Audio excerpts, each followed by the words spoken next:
Hello students, today we are covering various characteristics of OOPS which include classes and object. Okay dear students, in our previous lectures we are covering various other characteristics of OOPS just like polymorphism, encapsulation, inheritance. So in our today lecture we are covering regarding classes and object. So dear students, before we see the program of class, basic program of class, first of all, we have an idea regarding a class. What is a class? So dear students, basically a class is a group of similar type of object. What is a class? A group of similar types of object.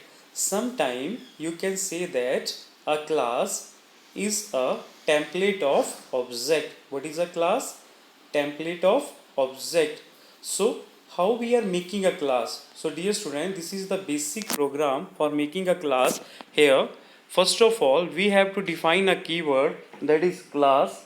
Then we have to give the name of the class, that is student, beginning braces. After that we are specifying the specifier, that is public. After that specifier we are taking the help of data type, that is integer, for a specific value, that is id, or we can say that for a specific field, that is id. Dear students, in case of OOPS we are considering the fields as data member. Then next we have another data type, that is float, for field, that is salary, or we can say that for data member, that is salary. Next we have another data member, that is string. Okay, and the name of data member is name, and we have closing braces. So dear students, in this basic program we can see here we have a class with the name of student which contain a public specifier with three data member.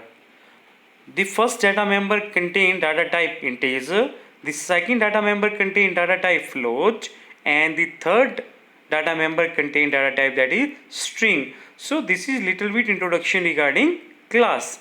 Now I am moving to our next topic, that is C++ object. So dear students, basically what is an object?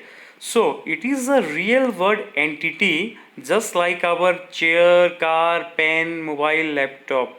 Okay, what is an object? Real world entity. So dear students, in C++, an object is an entity that has state and behavior. Okay, now what is state? State means data and behavior means functionality. Okay, so what is an object in C++? An object is an entity that has state and behavior.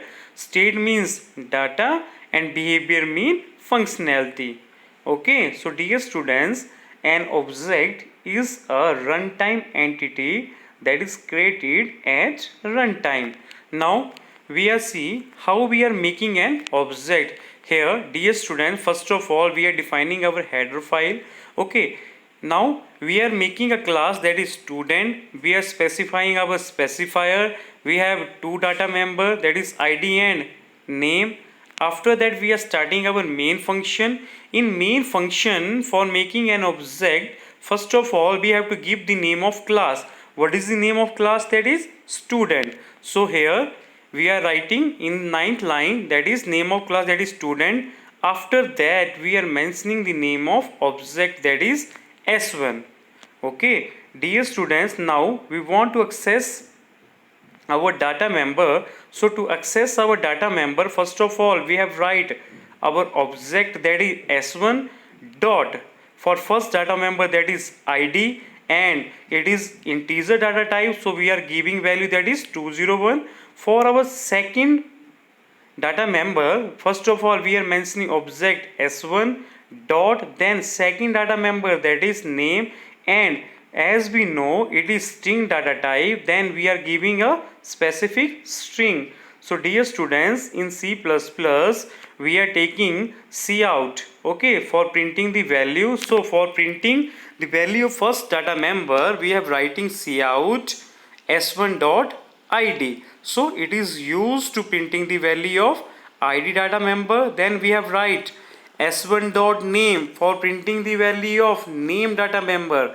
At last return, then closing braces. After executing this program, our output is 201 and this one Sonu Jaiswal.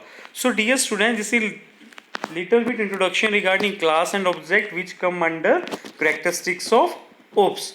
So thank you for joining today's session.